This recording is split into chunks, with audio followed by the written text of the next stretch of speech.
अब देखो, अब हमने की दिखाई 2 अंकों का गुणा, 2 अंकों का गुणा। देखो 2 अंक या 3 अंक के गुणा 4 अंक के। तो देखो 2 अंकों की संख्याओं का गुणा, ना एक ऐसे लिखे। हाँ यार, ऐसे तो हो जाए कि 2 अंक 2 प्लस 2 गुणे 3 के बाद करते हैं, 1 2 अंक 2 अंक ना, 2 अंकों की संख्याओं, मतलब संख्या यहाँ 2 गो बा, लेकिन वो संख्या 2 अंक के बा, ओकर गुणा हमने करे के कोशिश करे के। पूरा सीधे सीधे लिखा ना, तब समझ में। अब देखो एक कहे के मतलब का हो, जैसे 23 गुणिते 41 करे के रही। तो एमी देखो एक कैसे कर जाला, तो सिंपल तो जाने पढ़ले को बजा 1 के 3 में गुणा हुई तो कितना है 3, 1 के 2 में हुई तो आई 2, और गुणा करे बदे पहाड़ा की जरूरत पड़ेला, तो पहाड़ा लिखे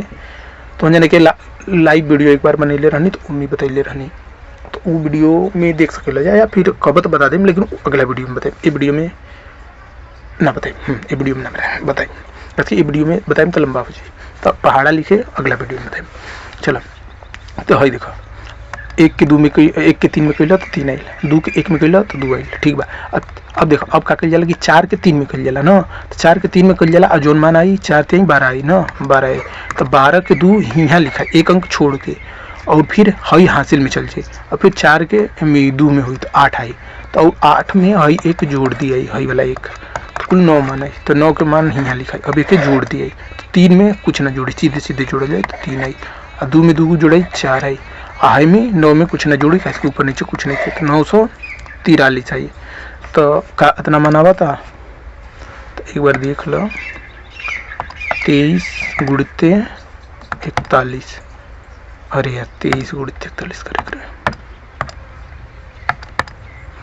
943, देखो मान तो आवा था, लेकिन ये सब का करनी है जा, कन्फ्यूजन हो गई बहुत जने के। देखो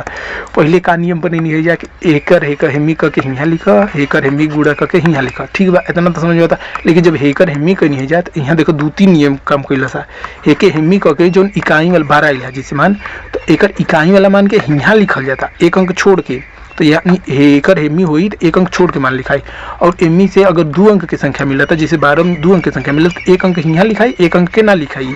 ओकर हेकर गुड़ा करके लिखाई। देखो 4 के 2 में कल जाई तो आई कितना 8, 8 में 1 जोड़ के 9 यहाँ लिखाई, अब एक फिर आपस में जोड़े के पड़ी, तो नियम। लेकिन ये सब नियम बकवास तो हम जाने का लगा, तो मतलब समझ में ना होता कि काहे ये सब इतना चीज़ कर जाला, तो ओके अब देखो समझ में आई तो हम जाने के। देखो एक स्थानीय मान के रूप में लिखा, तो 23 एक मान कितना है, हे 2 के मान 2 ना है, एक मान है 20, और एक मान है 3, रियल मान की बात कर, बस स्थानीय मान एक स्थान पे बात। आज हमने के पास कुल 9 अंक होला, कुल 10 अंक होला, 0 से 9 तक कुल 10 अंक होला, तो यही से पूरा संख्या मतलब हर एक चीज़ के 10 अंक होला, दुनिया में जितना चीज़ है, तो ओके का कल जाला एक रूप, मतलब एक नियम बना दिल गई बा कि हे अंक पे लिखाई तो एक मान वो अंक के बराबर हुई, लेकिन यहाँ जो मान रखाई वो अंक के 10 गुना के बराबर हुई, और यहाँ जो मान लिखाई वो अंक के 100 गुना के बराबर, यानी वो अंक के 100 गुना के बराबर, यहाँ जो मान लिखाई वो अंक के 1000 गुना के बराबर, यही हिसाब से चल रहा है। जैसे तक का कला 4 3 5 1 ये हो गल, तो समझे तब हे अंक के मान तो 1 भइल, लेकिन हे अंक के मान 5 ना भइल, एक मान भइल 50, मतलब ए अंक के 10 गुना के बराबर, यानी 50 के बराबर, आ हे अंक के मान 3 ना भइल, ए अंक के मान एकरा 3 गुना, मतलब ए अंक के 100 गुना के बराबर, मतलब हे अंक के 100 गुना के बराबर, यानी 3 के 100 गुना के बराबर, यानी 300 के बराबर। आ हे कर मान कितना भइल, एक मान भइल ए अंक के 1000 गुना के बराबर, यानी 4000 के बराबर। तो ये के पढ़बो जला 4351,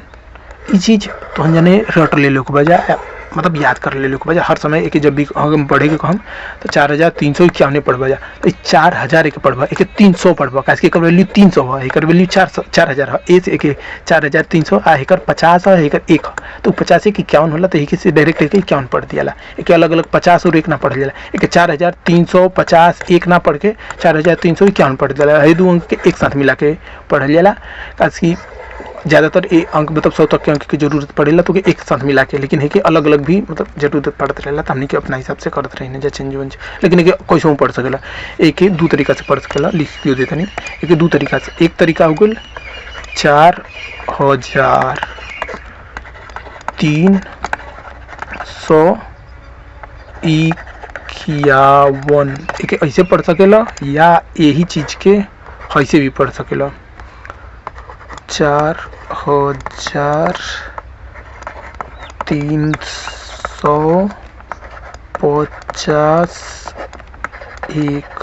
दोनों का मतलब सेम हुई,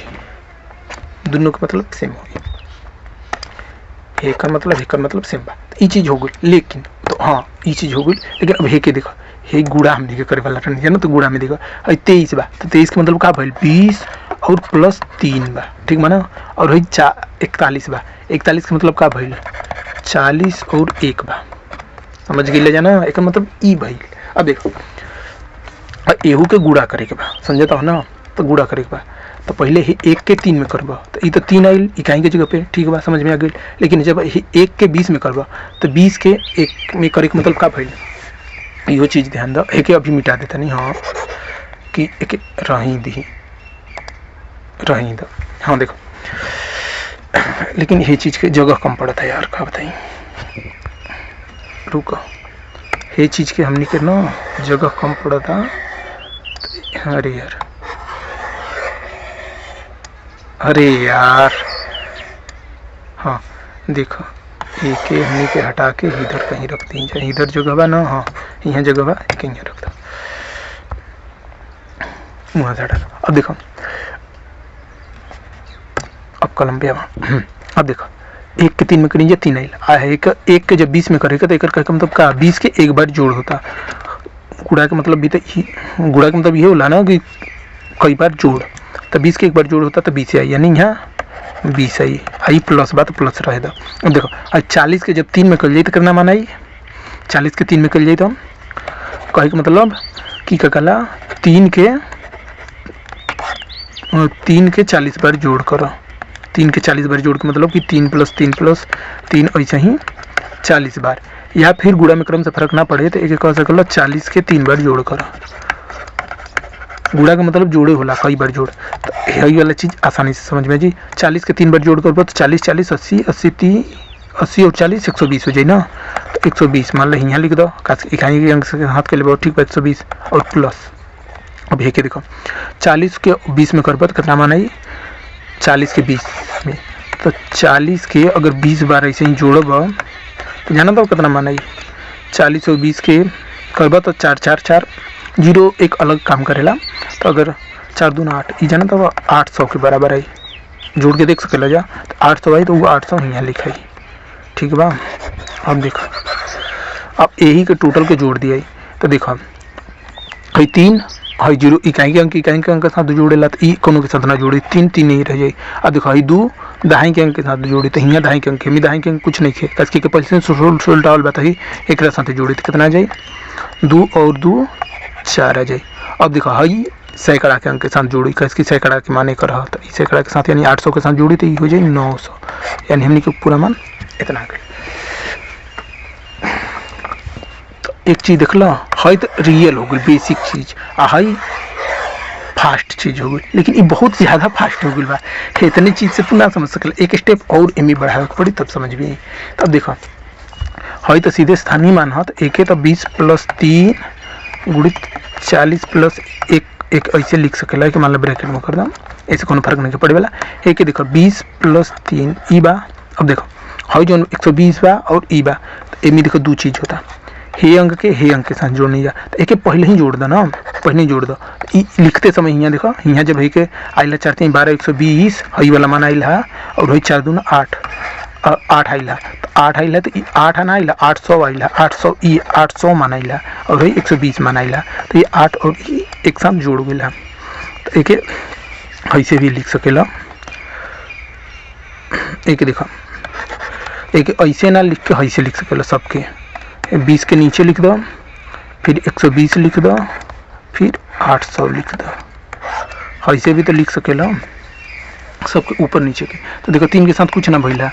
तो वही देखा यूँ 3 के साथ कोनो चीज़ के जोड़ना भइला, 2 के साथ भइला, तो ये 4 आइला, और 8 के 1 के साथ है तो वही 9 आइला, 9 पहले लिख देनी जा, यहाँ गुड़ा करते समय लिख देनी जा, हे के कर देनी जा, और हे के कला हाँ तो वही 9 आ गया। और देखो हई 2 के यहाँ लिखने जा, मतलब हई 4 के 3 के साथ करनी जाए, तो ये 4 के ना करनी जाए 3 के साथ गुड़ा, 4 के 3 के साथ करती जाए तो 12 आई केवल, लेकिन ये 40 के करनी जाए, कैसे कर मान 41 है, यानी 40 + 1 है, तो 40 के 3 के साथ करनी जाए तो 120 हुई है। 120 में हई अब हई 4 के 3 यहाँ समझ में आवत रहे, तो यहाँ देखो समझे के बात है, यहाँ 4 के 3 के मतलब आदमी के कहल जाता है, जैसे अब छोट लड़का भी समझावल जाला, मतलब छोट हो बजा तो जाने तो खुदे तो जाने के अगर सब समझावल बोलो तो यहाँ 4 के 3 के सब अलग अलग अंक के हिसाब से, तो 4 3 12 आयल, लेकिन 12 ना आयल यार, ये 40 है, ये अंक के मान 40 है, तो ये 4 कैसे हो जाएगी, 40 हो गई, तो 40 यानी एक वैल्यू 120 के आइला, तो लेकिन एक 12 समझबो तो ये 0 को बुलाए के पड़ी, लेकिन ये 0 के मान तो बा ना, ये 0 के मान के कारण एक साइड में घसका पड़ल है, ये 12 के यहाँ, ये 12 के 2 के यहाँ लिखे पड़ल है वाला अंक के, ये 0 के वैल्यू है, ये 0 के वैल्यू है, ये 0 के वैल्यू के जगह छोड़े के पड़ी, और जब भी ये अंक के दूसरा अंक के गुड़ा होला तो यहाँ लिखल जाए, ये एक और रहित अंक मान लीजिए 141 रहित और ओकर गुड़ा होइत तो ये 100वां स्थान पे रहित, जब एकर 3 के साथ गुड़ा होइत तो ये 2 अंक छोड़ के लिखाइत, कैसे एकर वैल्यू मतलब 100 के बराबर होइत, 100 में कि जब भी गुड़ा करते कोनो अंक के साथ तो 2 0 एक्स्ट्रा बढ़ल करित, तो ये समझ गई लोग बजा।